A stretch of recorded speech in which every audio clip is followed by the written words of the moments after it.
is such a dark and suspenseful movie, and it plays on like two types of fear. The fear of an unseen force kind of stalking your every move, and the fear of not being believed when you know something to be true. Right.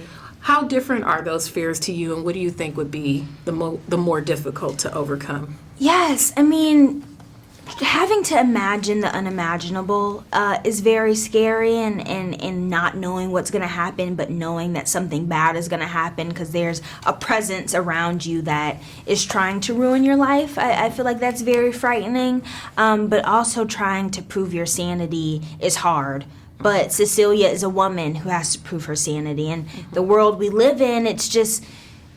The fact is, men are supposed to have the more strength, and they're supposed to handle the situations, and you're supposed to lean on them to save you, but she has to step outside of herself to save her own life, and she doesn't really have a lot of people to lean on, unfortunately. But I feel like both of those messages in our movie are very powerful and very beautiful, even though they're heartbreaking. In the midst of all this chaos that's going on, your character Sydney and her TV dad and your film dad have been given the task of caring for her and watching for her while she's making this transition. Sydney is, nice, well-adjusted teen, living her teen life with dreams and ambitions. But teens today have some real fears. What do you think are the biggest fears teenagers are facing right now? Ooh, I mean, I can't speak for all teenagers, but I feel like one of our biggest fears is not being listened to.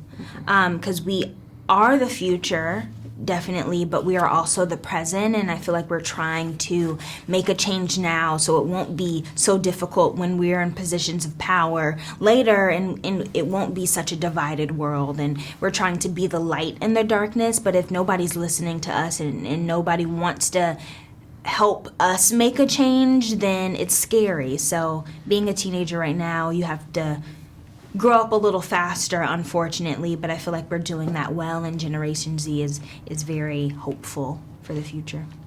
So with the Invisible Man, Adrian, he has a suit, as we've seen, that renders him invisible. Yes. If you could take the suit for 24 hours to do anything, where would you take the suit? I wouldn't take the suit. I think when you're trying to be invisible, for the most part, you're trying to be a little sneaky, and I don't want to be sneaky. And if I had the opportunity, I'd probably go do something good, but then when you think about that, I would want people to know that I was the one being of service, so I would pass the opportunity up. Thank you so much. Thank you. Nice to meet you. Better shake your booties for black girl nerves.